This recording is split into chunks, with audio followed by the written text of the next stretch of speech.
In this guide, we're going to walk through two different terms in the machine learning space, and they are model parameters and hyperparameters.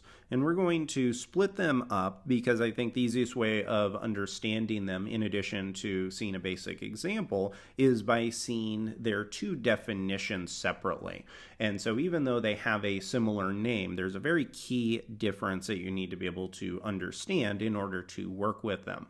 So the first one is model parameter, and the definition for that is that it is a part of the model that is learned from historical training. So if we were to look at this algorithm output right here, our model parameters are elements such as the mean or the standard deviation, like you can see on the top right-hand side.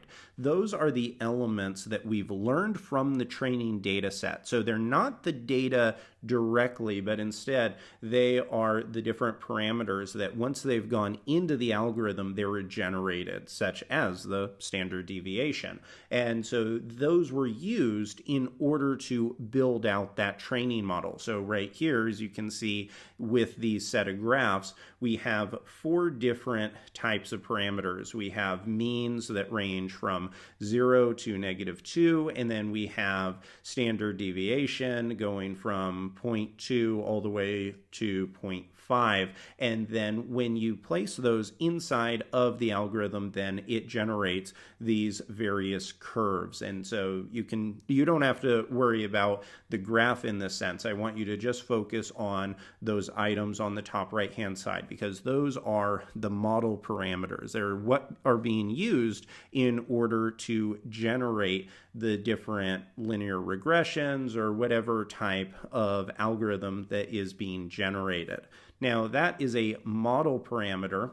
Now, if that is still not perfectly clear, let's look at a programming example, because in programming, such as in Python functions have parameters. So right here, we have a basic greeting function, and the greeting function takes in a couple arguments. It takes in a first and a last name for arguments, but then when we call that function, so when we call greeting down on the bottom, we pass in two parameters. We pass in John and then Snow, and then those parameters are used in order to return the value. Now, this is a very basic example, but this may also help you to understand exactly how parameters are used, even in a slightly different way than they may be used directly in machine learning. So those are model parameters. They are the data that you're working with, and they are the different elements that are generated from the machine learning training data set.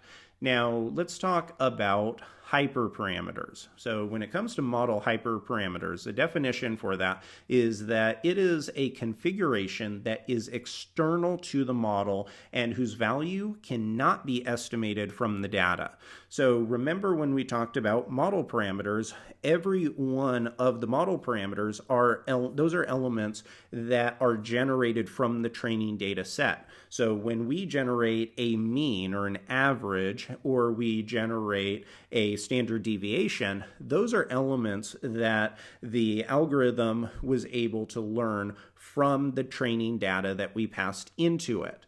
With a model hyperparameter, these are elements that the model can't learn. And so one of the best examples of this is in the k-nearest neighbors algorithm, because right here we have a hyperparameter, and in the k-nearest neighbor algorithm, that is k. So notice that k is not something that the system generated automatically, but instead it was something that we, as the implementer of the algorithm, had to provide. And so I think that's one of the best examples of what a hyperparameter is, because it's something that the system didn't generate. So it's not like a standard deviation or a mean. It is simply an input that we pass in, and typically a hyperparameter is something that we need to experiment with quite a bit. So for k-nearest neighbors, for example, we typically are not going to be able to guess k perfectly right away. We're going to have to analyze the data,